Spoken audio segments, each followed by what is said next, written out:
Olá, pessoal, boa noite. Estamos aqui na nossa última palestra do dia de hoje. Vamos falar um pouco sobre alfabetização química. As palestras têm sido maravilhosas, a interação do pessoal está sendo bem legal. Eu vou chamar para vocês agora a nossa querida professora Monique Gonçalves. Ela mesma gosta de dizer que só tem 2 nomes, que ser 2 nomes é curto, é chique. Monique, seja bem-vinda. Tudo bem, Monique? Boa tarde. Por isso que agora eu só uso André Simões. Eu parei de usar André Luiz Carneiro Simões. Eu uso André Simões porque é chique, é curto, é chique, né? Menos é mais, né, Monique? Eu gostaria de pedir para você, Monique, se apresentar. E pode dar início à sua apresentação aqui, à sua palestra, tá? Seja muito bem-vindo ao ao EduConnection, feito pelo Inspira Educação, pelo Respira Educação, Inspira Matemática, Terra Nova e o Educação 4.0. Tá legal, querido. Muito obrigada a todos pelo convite. Agradeço a oportunidade para divulgar o trabalho, tanto o trabalho que eu desenvolvo com os meus alunos, quanto com a página, inclusive Química, que é parceiro aí de vocês, né? Então, eu sou a professora Monique, sou formada em Química pela UFRJ, Instituto de Química, e na apresentação, eu vou abrir aqui o PowerPoint, eu vou falar um pouquinho mais sobre a minha formação, tá bom? Então, você enxerga aí, André, a minha apresentação? Olha, eu escolhi como título dessa palestra Docência e Inclusão com enfoque na alfabetização científica. Eu sou a professora Monique Gonçalves e leciono no Instituto Superior de Educação do Rio de Janeiro, que é uma escola ligada à rede FAETEC. Como disse, sou formada em Química pelo Instituto de Química da UFRJ. Lá também fiz a licenciatura em Química. Também fiz o mestrado em Síntese Orgânica pelo Departamento de Química Orgânica. E atualmente sou doutoranda pelo Departamento de Engenharia de Processos Químicos e Bioquímicos da Escola de Química. E, ao longo da minha trajetória, também fiz uma pós-graduação em Educação Especial e Inclusiva na Fundação Técnico Educacional Souza Marques. E, através dessa pós, comecei a voltar algumas ações para a inclusão. Sou moderadora da página Inclusive Química, e hoje a gente está aí com 8.060 seguidores, uma página que a gente tem o intuito de divulgar ciência, pesquisa e ensino, educação em química e inclusiva. Então, a gente tem algumas lives, alguns eventos que a gente posta, atividades, artigos que a gente publica, a gente posta nessa página também. Essa página está ligada ao Facebook e, atualmente, ao YouTube, né? Um projeto que a gente está fazendo, um Gole de Ciência, que são papos com alguns professores, químicos, cientistas na nossa área, né? Então, a gente tem a ideia de fazer a alfabetização científica, que, na verdade, é você usar uma linguagem mais acessível para descomplicar a ciência, de modo que a gente possa tornar a química interessante para quem não é da área científica, e aí a gente tenta colocar as metodologias ativas de ensino. Ao pensar esse trabalho de inclusão, eu me inspirei muito nesse pensamento de um grande autor português que eu gosto muito, que é o José Saramago. Ele fala que é necessário sair da ilha para ver a ilha. Não nos vemos se não saímos de nós. Eu acredito que quando a gente vai trabalhar com alfabetização científica e inclusão, a gente precisa se colocar no lugar do outro. Porque se a gente não consegue fazer isso, se a gente não sai de nós para que a gente se coloque no lugar do outro, a gente não consegue mudar a nossa forma de visão sobre o sistema. É muito fácil a gente dar aula para um aluno com todas as suas formas cognitivas e tudo mais. Agora, quando o aluno ele já tem algumas necessidades educacionais especiais, a gente já não tem como contar com toda a sua plenitude, né? Então, a gente precisa adequar a nossa fala, adequar a nossa prática. Então, a concepção desse trabalho, ele surgiu de um diálogo estabelecido entre experiências minhas como professora, de química no ensino médio, inicialmente, em escolas públicas e privadas, e com reflexões e estudos teóricos que eu fui realizando na minha pós-graduação em Educação Especial e Inclusiva. A ideia, então, é trazer uma proposta para o ensino de Química, e o trabalho ele vai ter como um tema central a abordagem de Química da seguinte maneira: a Química de forma contextualizada, transdisciplinar e com foco na humanização do ensino. A gente entende o trabalho de ensino e alfabetização científica com inclusão pautado nesses 3 pilares: uma química contextualizada, transdisciplinar e com foco na humanização do ensino. E aí, para a gente introduzir o assunto, né, muita gente me pergunta por que uma química com especialização em síntese orgânica resolveu voltar o seu olhar para o lado de educação. E aí, ao longo dos meus 15 anos lecionando, eu ouvi muito essa pergunta, né? Professora, por que eu tenho que estudar química? E ainda algumas afirmações muito taxativas de eu odeio química, né? Isso aí eu ouvi ao longo desses 15 anos. E essa aí foi a minha motivação para trabalhar a química, a disciplina, de uma forma mais contextualizada, mostrando casos do cotidiano, com aplicabilidade, de modo que o aluno pudesse aproveitar a disciplina para além da escola, para fora da sala de aula, para a sua vida depois que ele terminasse o ensino médio, né? E aí a gente mostra que a química, ela tem que cumprir um requisito que é além de passar no vestibular. Penso que muitos alunos se mostram refratários à química porque ela se apresenta com excesso de fórmulas e ainda abusa do aluno no quesito memorização. Muitas das vezes isso não faz sentido para o aluno, né? Então, como minha prática docente, uma inquietação pessoal de sempre mostrar a química de forma mais atrativa, eu pensei em montar uma ideia de uma química mais lúdica, acessível, que fosse agradável aos alunos. E daí, então, eu busquei aspectos históricos de algumas moléculas importantes ao longo do tempo, né? E daí, então, a gente pegou algumas moléculas e os alunos tinham que estudar desde o seu descobrimento, a sua produção e a sua aplicação. Daí, então, a gente pensou que, ao buscar essas moléculas que historicamente entraram né, ficaram famosas, vamos dizer assim, ele começaria a perceber que aquilo ali ia fazer sentido para a vida dele. A gente pensa que o aluno só se debruça em cima de um assunto, sobretudo um assunto que ele já não é muito fã, quando aquilo ali faz sentido para a vida dele. Então, veio a motivação do nosso trabalho, que é fomentar o ensino de forma que os estudantes se apropriem dos conteúdos, sem ter aquele olhar distorcido que a gente tem logo no primeiro ano do ensino médio, quando ele afirma que ele odeia química, sem nem saber o que é química. Na verdade, ele traz uma informação da família, que às vezes não gostava de química, ou até mesmo de um senso comum, que fala que química é chato, é difícil, tem que decorar muita coisa, né? É importante deixar claro que a nossa disciplina ela tem muito mais a oferecer aos estudantes do que uma aprovação no vestibular, né? E que a grande missão do docente é fazer com que o aluno compreenda a química presente no seu cotidiano. Isso é muito importante, porque isso ele vai levar para além da escola.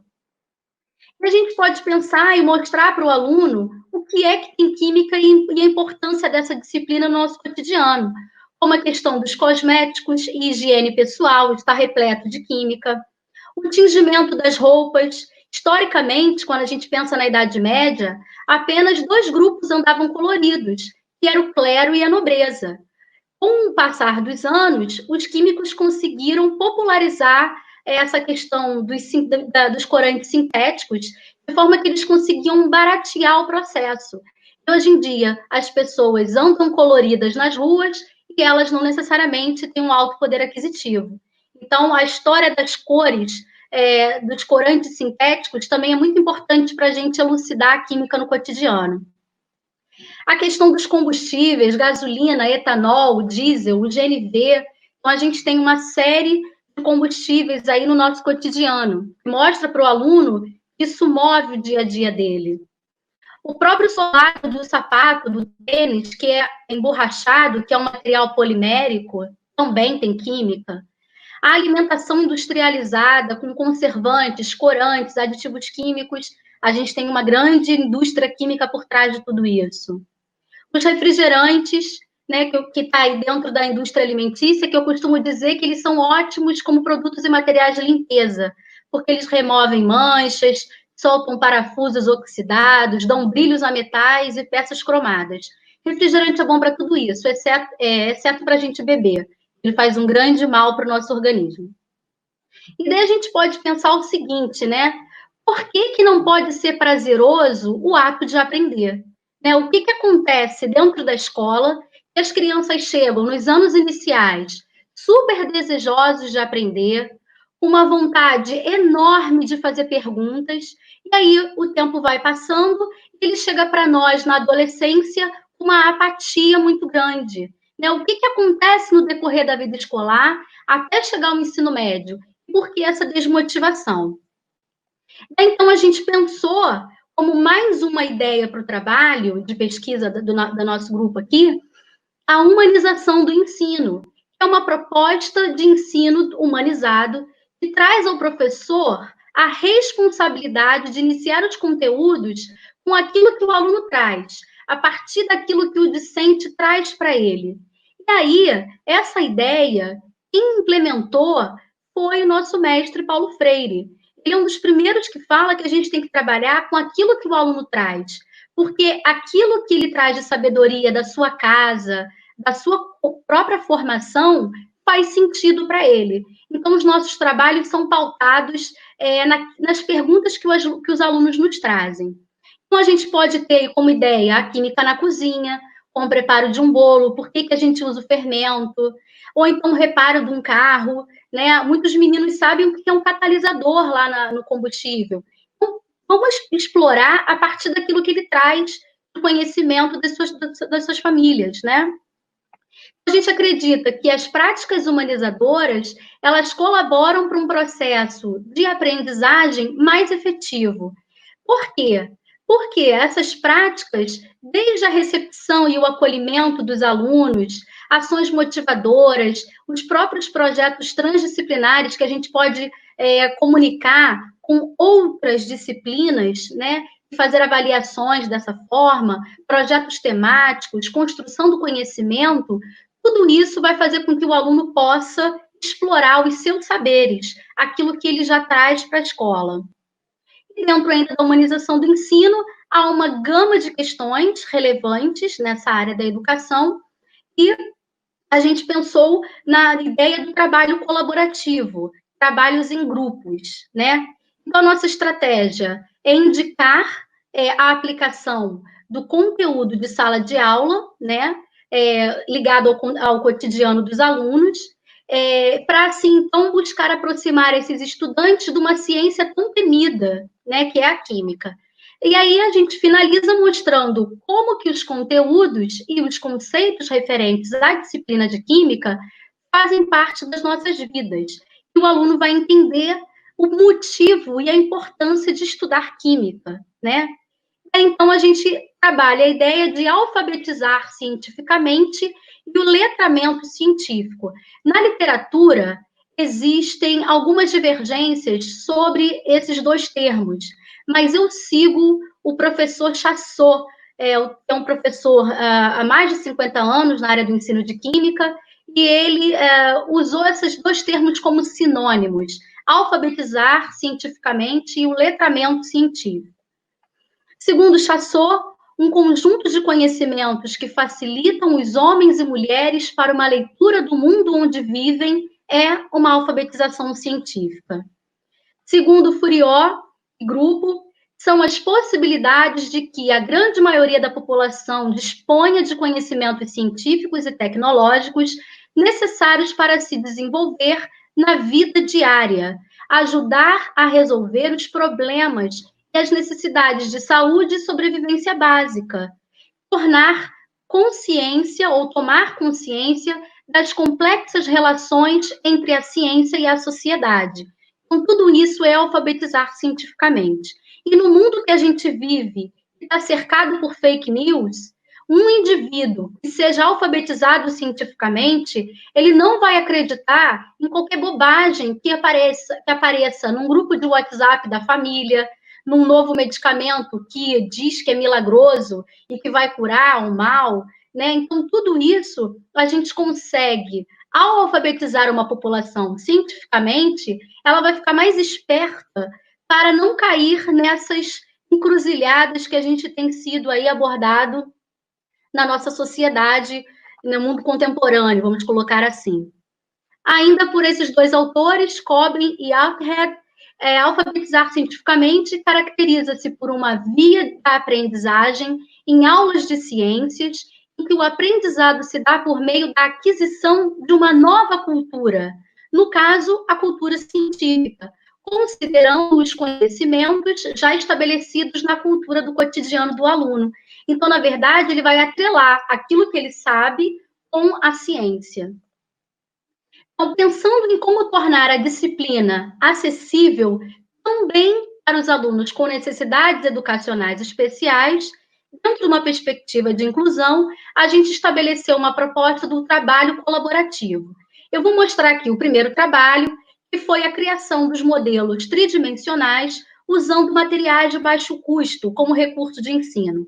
E tem que ser de baixo custo, porque esse projeto ele caminha comigo há 14 anos em escolas públicas e privadas. E o aluno da escola pública, ele tem menos recursos materiais para fazer esse trabalho. Então, ano passado, a gente trabalhou muito a questão da reciclagem, né? Eu vou falar isso um pouquinho para vocês. Então, sobre esse olhar, a gente desenvolveu estratégias para a inclusão do ensino de ciências que pudesse usar uma tecnologia assistiva, através também da experimentação, utilização de materiais de baixo custo e a adaptação e ressignificação de materiais e modelos didáticos. Tudo isso para culminar a aprendizagem de todos os alunos, e não apenas os alunos com necessidades educacionais especiais. Nós pensamos, para o pessoal que trabalha com alunos com necessidades educacionais especiais, que a gente não deve pensar uma prática para esse aluno, porque senão ele vai estar dentro da sala de aula fazendo aquela atividade, porém, à parte, afastado da turma. A ideia aqui, a proposta, não é fácil, tá, gente? Dá trabalho, tem que pensar, tem que planejar, mas a ideia é que a gente monte uma atividade para todos, inclusive aqueles alunos com necessidades educacionais especiais. E aí, com essa proposta de trabalhar em conjunto, trabalhar em grupo, esse aluno sempre vai estar inserido e trocando com os colegas da turma. Essa é a ideia. Então, o objetivo geral é mostrar que a elaboração de recursos acessíveis, usando material de baixo custo para o ensino de química, pode favorecer a todos os estudantes, inclusive aqueles com necessidades educacionais especiais. Como objetivos específicos, nós podemos pensar em promover atividades em grupo, trabalhos colaborativos, a química do cotidiano e ainda a interdisciplinaridade. Então, a gente acredita também que todos esses objetivos específicos colaborem com o nosso ensino inclusivo. Como metodologia, é um trabalho descritivo, né, que eu desenvolvi com alunos do ensino médio. A gente usa materiais de baixo custo, acessíveis. Na escola pública, a gente usa até sucatas, como, por exemplo, lá na FAETEC, eles recebem uma merenda do Estado, uma caixinha de suco, um iogurte, e todo esse material eles lavam e serve também como material reciclado para a gente fazer as nossas atividades, tá? Então, como metodologia desse trabalho, inicialmente eu fiz um levantamento e estudos teóricos, pegando vários autores na química que falassem de química acessível, inclusão escolar, tecnologia assistiva e recursos de baixo custo. Depois a gente fez uma descrição da metodologia e desenvolvimento do projeto Moléculas que Entraram para a História. Fizemos a discussão dos resultados, aí então as considerações finais. Esse projeto, Moléculas que Entraram para a História, ele visa estabelecer um diálogo com os alunos e mostrar a importância de se estudar química, mostrando para eles que as moléculas que entraram para a história, algumas entraram fazendo bem e outras não. Outras entraram fazendo um mal, como são as moléculas das guerras, as bombas, por exemplo, né? Aí eu sempre deixo como sugestão para os professores que estão nos ouvindo alguns livros que a gente pode trabalhar com esses alunos. Então, eu tenho aqui um que é o meu queridinho, que eu gosto muito, Os Botões de Napoleão. Ele traz 17 moléculas que mudaram a história do mundo, né? Esse livro aqui do Atkins, chamado Moléculas, ele trabalha a química dos sentidos, química do olfato, do paladar, da visão, do tato. Ele é um livro extremamente colorido, um livro muito rico, que dá para a gente trabalhar bastante com os nossos alunos. Também eu gosto muito desse, Barbies, Bombolês e Bolas de Bilhar, que são 67 deliciosos comentários sobre a fascinante química do dia a dia. E, finalmente, esse aqui, ele é bem antiguinho, eu tenho esse livro há muitos anos, que é A Ciência no Cotidiano. Com esse livro, eu já trabalhei até com o 9º ano, quando eu comecei a lecionar no Ensino Fundamental 2. Então, aqui a gente tem uma série de fenômenos físicos e químicos que a gente pode trazer para a sala de aula e fazer experimentos de baixo custo, de zero periculosidade com os nossos alunos, tá? Então, eu gosto muito de começar mostrando para os alunos as moléculas que entraram para a história com a química medicinal. No passado, um indivíduo de 35 anos era considerado idoso. E hoje em dia, com a química medicinal, a expectativa de vida mudou muito, né?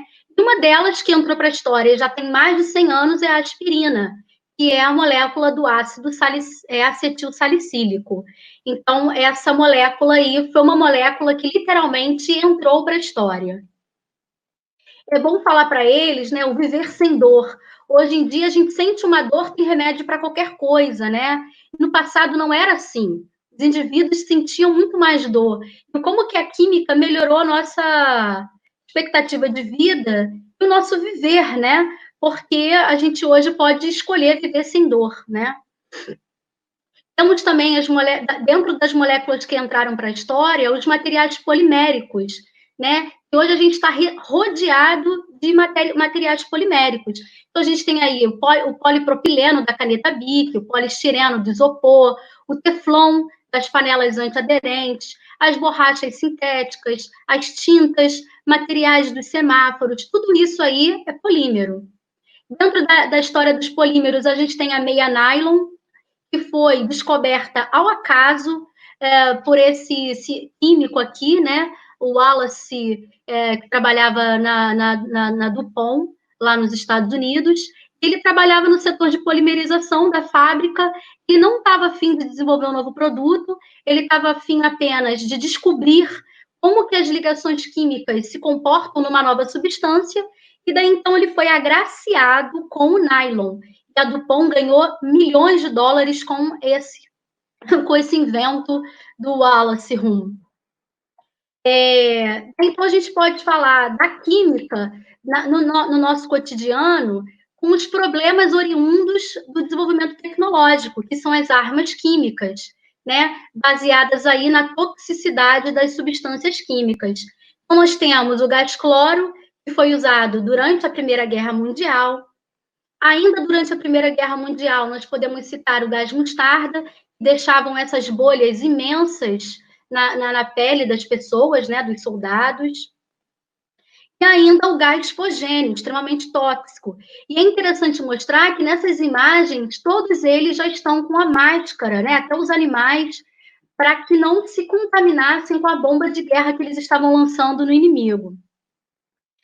E aí a gente tem uma dessas aí que foi usada pela primeira vez na Primeira Guerra Mundial e é usada até hoje, que é o gás lacrimogênio, que é o cloreto de benzoíla, né, um haleto de ácido. E até hoje é usado como nas manifestações como bomba de gás moral, para dispersar a população. Essa foto é de 2017, de uma manifestação recente.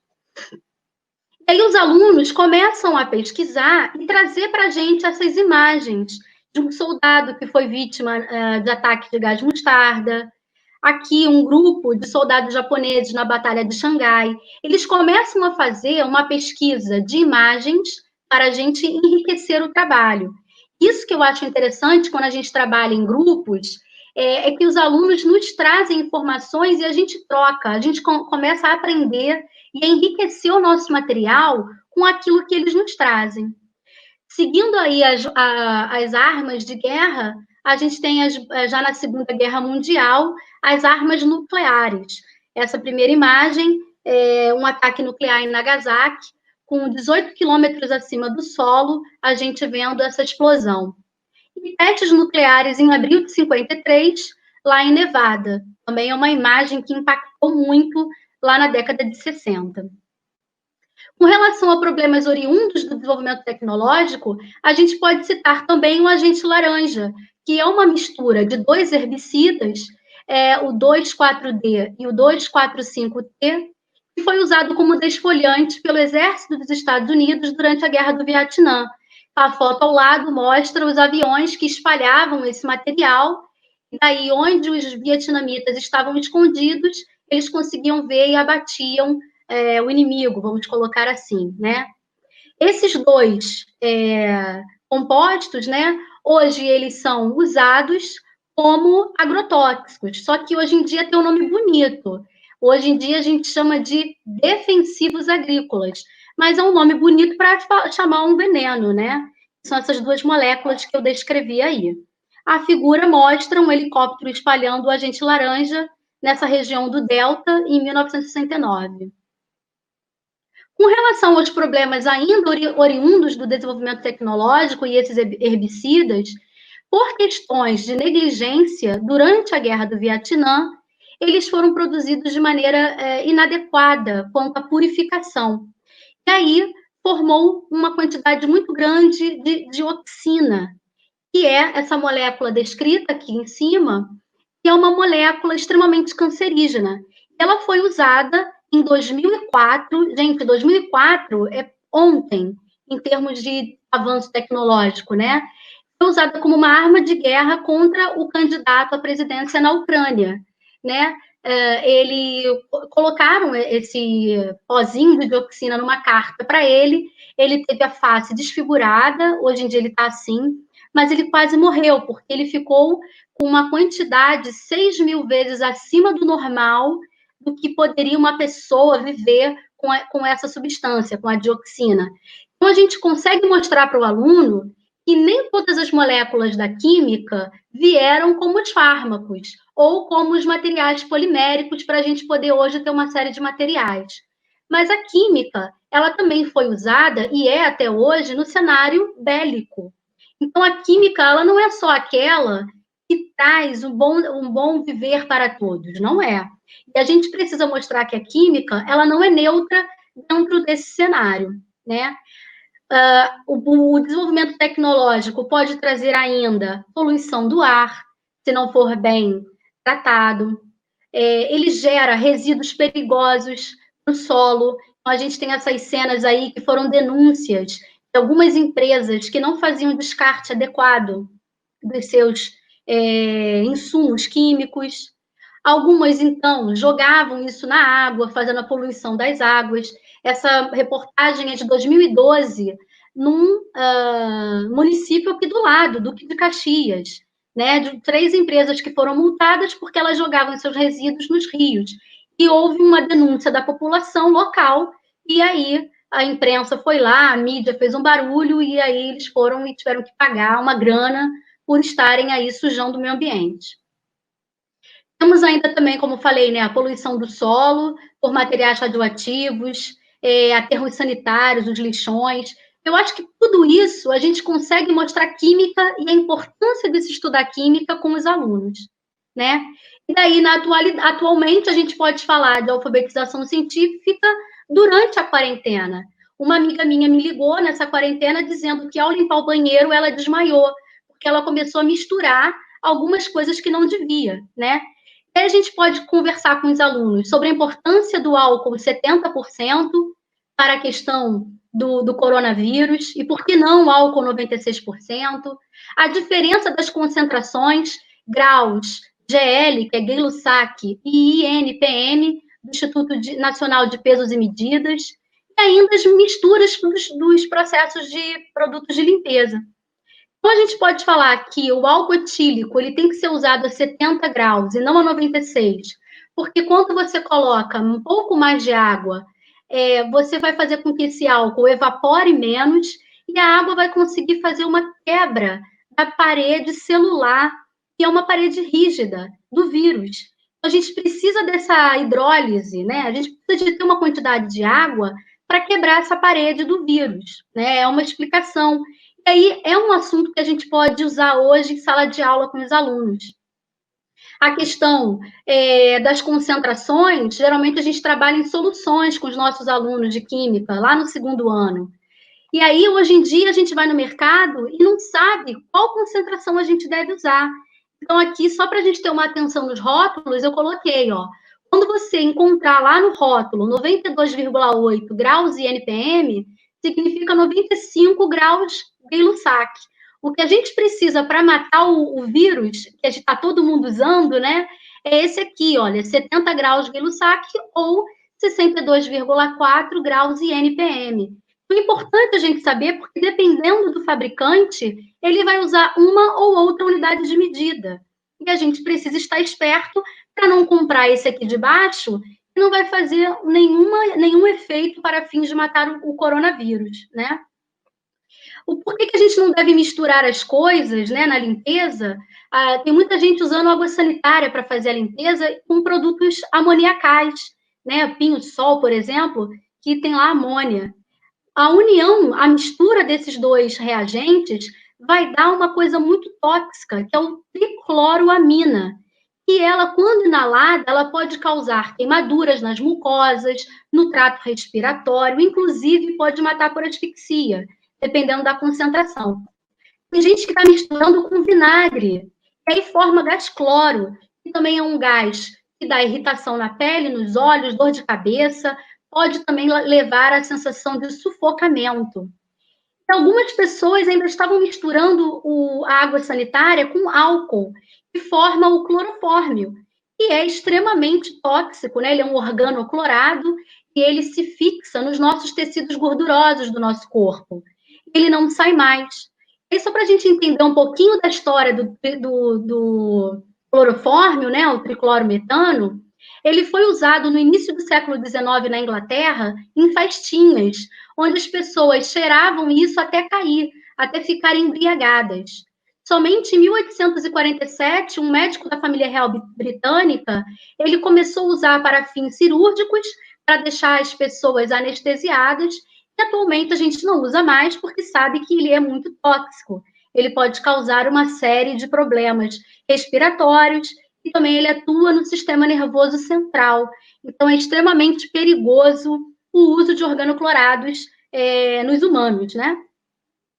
Então, dentro desse projeto que a gente pensou, né, nas moléculas que entraram para a história, a gente tem vários assuntos do cotidiano que a gente pode apresentar ao aluno, dentro do ensino de química. E daí, então, trabalhar pelos projetos interdisciplinares. Eu dividi em turmas de segundo ano. Os dados que eu tenho aqui, que eu usei na minha pós, são de 2016 a 2018, mas, como eu disse, eu uso esse projeto há 14 anos, né? A culminância do trabalho é um seminário que os alunos vão à frente apresentar os seus projetos. Eles têm que falar dos aspectos químicos mais relevantes, a atividade, a toxicidade, as curiosidades históricas sobre aquela molécula, né? Eu lembro bem do grupo que pegou o gás lacrimogênio, o como que ele explorou as questões geopolíticas da Primeira Guerra Mundial.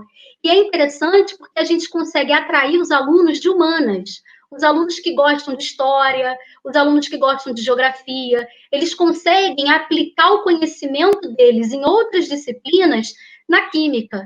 Eles veem a química com um olhar menos distorcido. Essa é a nossa função aqui com esse projeto. Aqui eu mostro alguns resultados de alguns trabalhos que os meus alunos fizeram. A gente tem a cânfora, eles gostam também muito de falar das drogas ilícitas, né? Então aqui tem o êxtase, o THC, o gás mostarda, a própria penicilina, que foi um marco na história da humanidade, né? E aí, o que eu fiz? Eu peguei todos esses materiais que estavam virando sucata lá na escola e eu doei para um colégio estadual que eu trabalhava no município de Duque de Caxias para trabalhar com um aluno deficiente visual. Ele nasceu cego, né? Foi um problema que a mãe dele teve na gestação. Ele não tinha nenhum problema cognitivo, ele era extremamente inteligente, ele tocava até violão na igreja dele, um rapaz muito antenado, e ele não enxergava o quadro. Então, eu adaptei a minha prática para ele, porque é mais fácil eu adaptar do que ele, da noite para o dia, enxergar. Então, quando eu comecei a dar a classificação das cadeias carbônicas, eu montava uma cadeia na mão dele e ele me dizia se era uma cadeia alifática, saturada, insaturada, se era uma cadeia homo ou heterogênea. Então, ele foi estudando química, enxergando pela ponta dos dedos, como a gente falava, né? E para mim, pessoalmente, foi um desafio, porque eu, enquanto professora, tive que rever antigos paradigmas e rever ainda a minha prática docente. Isso é muito importante para eu crescer profissionalmente, né? E como resultado, a gente pode mostrar que os alunos eles passam a olhar a química dentro de um contexto histórico-social, né? Que a química está presente.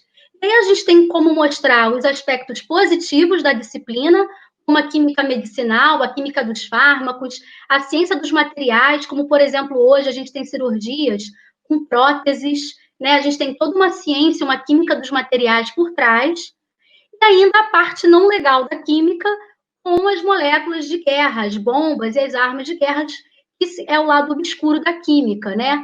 Ainda além das drogas ilícitas e dos agrotóxicos. Mostrar para o aluno que a ciência não é neutra, nunca foi, tá? Quem diz que quem estuda ciência não tem que se meter com política, não sabe de nada, não sabe o que está fazendo. É importante a gente deixar claro que a ciência não é neutra. Dessa forma, a gente traz o aluno para assumir um papel de protagonista dentro da sua formação. Ou seja, ele não vai ficar sentado só recebendo o que o professor diz, mas, pelo contrário, ele vai atrás e ele conduz as suas pesquisas. Isso é muito rico. A gente reforça ainda o trabalho em equipe, colaborativo e, claro, a humanização no ensino, né? Ainda podemos ressaltar, com esse projeto, em 2016 e 2017, pude fazer uma parceria com o pessoal da matemática e da física, com o desenvolvimento da visão espacial nos alunos, quando eles confeccionavam esses modelos. Então, o pessoal da matemática começou a enxergar, por exemplo, aqui o metano, e fazer um polígono em volta, ligando as arestas. O pessoal da física começou a ver nisso daí centro de massa. Então, a gente conseguiu, naquele trimestre lá na escola, com um projeto, unir 3 disciplinas ditas temidas pela maioria dos alunos do ensino médio, que é matemática, física e química. Bom, terminei de falar do projeto das moléculas que entraram para a história, mas eu trouxe alguns outros que eu desenvolvi com os meus alunos. Um deles foi a alfabetização pela química dos aromas. Esse trabalho é uma forma de inclusão, porque a EJA é uma modalidade do ensino inclusivo. E dessa forma, a gente trabalhou com alfabetização científica. Esse projeto a gente fez na turma de EJA da Fundação Técnico Educacional Souza Marques, onde eu leciono. É um projeto social, totalmente gratuito para a comunidade, que abrange mulheres da faixa de 50 a 60 anos de idade, maioria donas de casa, que estão começando a ler, e tem um histórico de vida bastante difícil, como baixa autoestima, insegurança, medo de errar, dificuldade na leitura e na escrita, descontinuidade nas ideias, dificuldade de concentração e memorização. Então, a nossa ideia aqui, enquanto ação docente, foi levantar a autoestima dessas alunas, para que elas se orgulhassem de levar para casa um material que elas mesmas tivessem desenvolvido. Daí, então, a gente pensou no que a gente podia desenvolver com elas, né? Geralmente, quando a gente trabalha com EJA, muitos professores levam a química da cozinha. Só que a gente quis ir por outro lado, porque essas mulheres já ficam o dia inteiro na cozinha cozinhando. A gente não queria dar mais cozinha para elas. A gente queria resgatar a autoestima do grupo, né? A gente queria resgatar e minimizar a insegurança dessas discentes. Então, a gente resolveu, na nossa proposta, fazer perfumes através dos difusores para o ambiente. E daí, então, foi uma ideia para o grupo. Isso poderia possibilitar uma renda extra, porque o processo ele tem baixo custo, né, e alto benefício, e ainda a gente trabalhava assuntos de reciclagem e sustentabilidade. Então, a gente montou uma oficina, primeiro, para a gente extrair essências de produtos naturais, né? A gente usou alguns procedimentos que elas usam no dia a dia, como, por exemplo, a extração, quando faz um café, a filtração, né? A gente montou todos os materiais na mesa, né? Só para quem tiver curiosidade, a gente usou aí 10 ml de essência para 80 ml de veículo de perfume, que compreende álcool etílico, água e fixador. A gente sugere armazenar em vidro âmbar para poder ter um maior tempo de durabilidade. Isso aí dura de 6 meses a 1 ano, né? E daí, então, na segunda parte da nossa metodologia, a gente fez a forca invertida, porque elas estavam aprendendo a ler ou reforçando o projeto da leitura delas. Então, a gente usou, por exemplo, a palavra funil, filtração, extração, maceração, álcool, eram palavras que elas não sabiam escrever direito. Então, por que a forca é invertida? A gente não queria cortar o bonequinho, porque a história de vida delas era uma história de muitas perdas. A gente queria construir com elas. Então, a gente fez, essa aqui é a minha colega da pós, que fez atividade comigo, a gente fez um quadro imantado, né? Levamos um quadro imantado, e conforme elas erravam, ao invés de cortar o bonequinho, a gente construía o bonequinho. Então, a gente tem aqui a construção do bonequinho. Essa foi a segunda parte da nossa atividade, né? O que a gente pôde perceber é que elas estavam extremamente motivadas, orgulhosas de estarem fazendo um produto que elas estavam levando para casa, muito cuidadosas e focadas. Fizemos análise sensorial com elas, mostramos que elas poderiam ter uma renda extra ao confeccionar esse tipo de produto, né? Aqui a gente mostra a foto da turma, né? Eram todas mulheres e apenas um senhor, somente esse era homem. A gente tem aqui as monitoras que nos auxiliaram, e foi uma atividade bastante prazerosa de fazer, né? Dentro desse projeto, além da gente falar da alfabetização científica, a gente pode trazer o CTS, que é Ciência, Tecnologia e Sociedade, além de mostrar o viés da popularização da ciência, da química verde, porque a gente não usou nenhum produto tóxico, e ainda o primeiro, que eu acho tão importante quanto, são os saberes populares fazendo-se saberes científicos. Muitas dessas mulheres sabiam fazer uma filtração, sabiam que era uma extração, elas só não sabiam cientificamente o que era aquilo ali, né? Vou fechar aqui a minha fala com a oficina de repelentes de produtos naturais, que hoje eu acredito que é o carro-chefe do meu trabalho. Veio de um projeto que eu fiz na rede estadual, quando eu ainda trabalhava em Duque de Caxias. Esse trabalho virou o TCC de uma aluna minha que eu orientei lá na UERJ. E nós conseguimos levar esse projeto para o Domingo Consciência, que aconteceu ano passado na Quinta da Boa Vista, que foi um evento da Sociedade Brasileira para o Progresso da Ciência, SBPC. Nós fizemos essa oficina e outros cientistas, outros pesquisadores também colocaram os seus estandes de divulgação de ciência, né? E, para nossa surpresa, o público que teve um grande... veio muito fazer a nossa prática foi o público infantil. A gente também teve adolescentes, também tivemos os adultos, mas as crianças tinham muito interesse, né?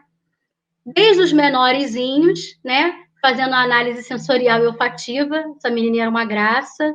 Essa menina aqui ao lado é a minha aluna que eu orientei, a Andressa, lá da UERJ. Tivemos crianças com necessidades educacionais especiais, como, por exemplo, essa aqui, ela tinha síndrome de Down. O pai até ficou achando que ela não fosse dar conta de fazer, mas ela super se destacou, ela fez muito bem. Esse menino aqui, ele é autista, ele tá com esse fone porque a gente estava numa feira aberta, no parque, e aí o barulho é muito alto. E os autistas, eles têm muita dificuldade de se concentrar com excesso de ruído. Então, a mãe depois veio pedir desculpas porque que ele estava com fone. Só que a gente explicou para ela que a gente entendia como que as crianças autistas se comportavam. As famílias ainda têm algumas, não sei se vergonha ou constrangimento, né? O próprio pai dessa menina autista, ele ficou com medo de deixar ela fazer. Enfim, eu não sei se é excesso de zelo, eu não sei. Mas eu sei que com essa prática, todos eles conseguiram desenvolver bem o seu trabalho, o seu repelente à base de produtos naturais. E os adolescentes também tiveram muita interação conosco no nosso stand, né?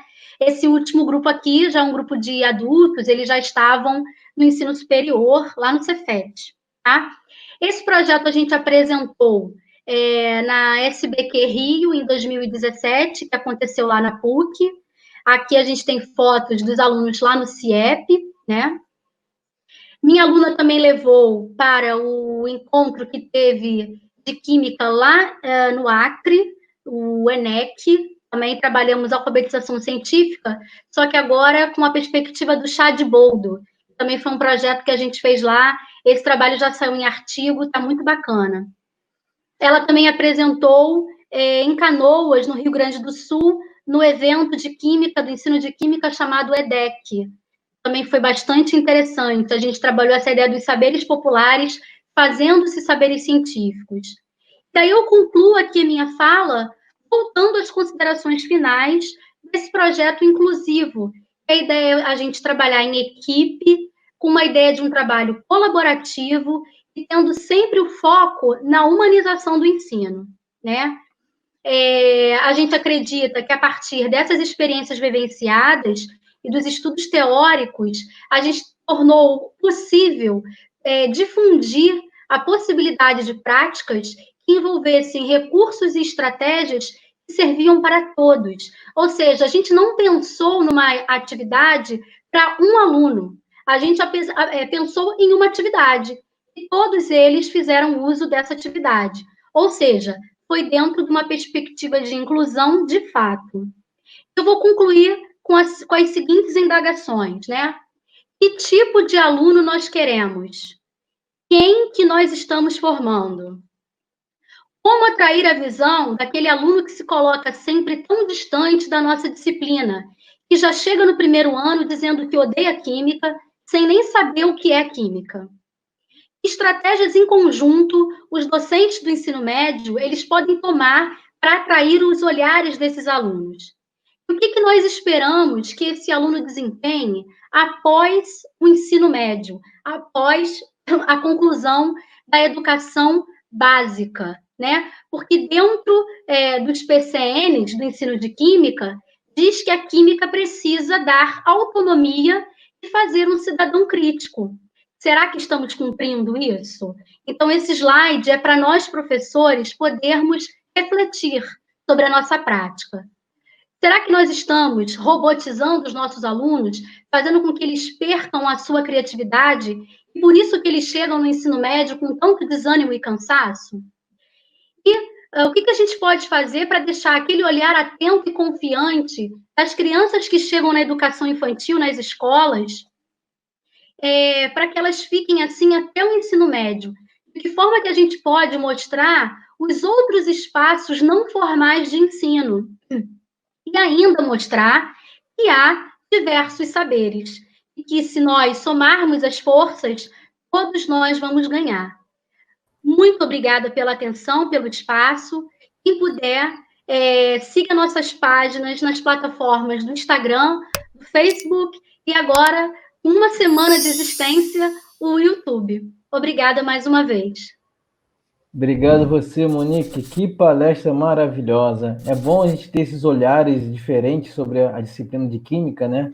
É bom a gente entender que a ciência ela pode englobar diversas abordagens inclusive quando você traz a abordagem de humanização, né, dentro da ciência, a abordagem política também é muito importante. É engraçado que eu vi alguns comentários de como isso é perigoso as pessoas misturarem, né, os produtos de limpeza, né? E aí eu imagino o quanto de acidente doméstico não ocorreu por conta dessas misturas, por falta de saberes, né? E é interessante que a gente percebe que eu estava ouvindo a sua fala, eu estava pensando assim, nossa, será que eu realmente sou alfabetizado cientificamente? Sim. Aí começa a refletir essas coisas, né? Às vezes a pessoa faz uma atitude no mecânico, né? No robotizada, e não sabe que está fazendo isso. E você trouxe uma coisa muito interessante, que é trabalho colaborativo, colocar o aluno como protagonista e fazer uniões de professores de diversas disciplinas. Na verdade, o que você propôs? Você propôs fazer atividades para os alunos que eles sejam protagonistas. Moldada nas capacidades e habilidades que hoje do século XXI, né? Eu esqueci a palavra qual é exatamente. Mas assim, protagonistas? Oi? Protagonistas? Não, eu quis dizer das habilidades e competências. Habilidades e competências do século XXI. Exatamente isso que você faz. E eu tenho certeza que não foi o seu chefe, não foi o seu coordenador, não foi o governador, não foi ninguém que mandou você fazer isso. Isso é uma coisa que você sentiu necessidade dos seus alunos e mostrou esses exemplos maravilhosos. A gente podia ficar aqui horas falando sobre isso, né? Mas daqui a pouco a gente vai ter que dar tchau, porque daqui a pouco eu tenho um compromisso no site, na página do Pensando Química, no Inclusive Química, falar um pouquinho sobre ciência também, tá? Agradecemos muito. Faz a divulgação. Tá, daqui a pouco eu vou estar na página da professora Monique falando um pouquinho sobre um gole de ciência, né, Monique? Falando um pouco Isso, é o nosso projeto novo. Isso. E agradeço a todos que estiveram aqui ouvindo e vendo a gente até às 19 horas, né? É um horário pesado, foi um evento muito gratificante, muito rico, muitas experiências e bastante comentários que tivemos aí. Monique, mais uma vez agradeço pelo seu tempo, agradeço a todos que estiveram aqui. Amanhã nós temos mais EduConnection, começando às 9 horas da manhã. Amanhã o dia promete também, tá? Obrigado, pessoal. Fique todo mundo com Deus. Um grande beijo, Monique. Beijo, amigo. Tchau, tchau. Até já. Obrigado.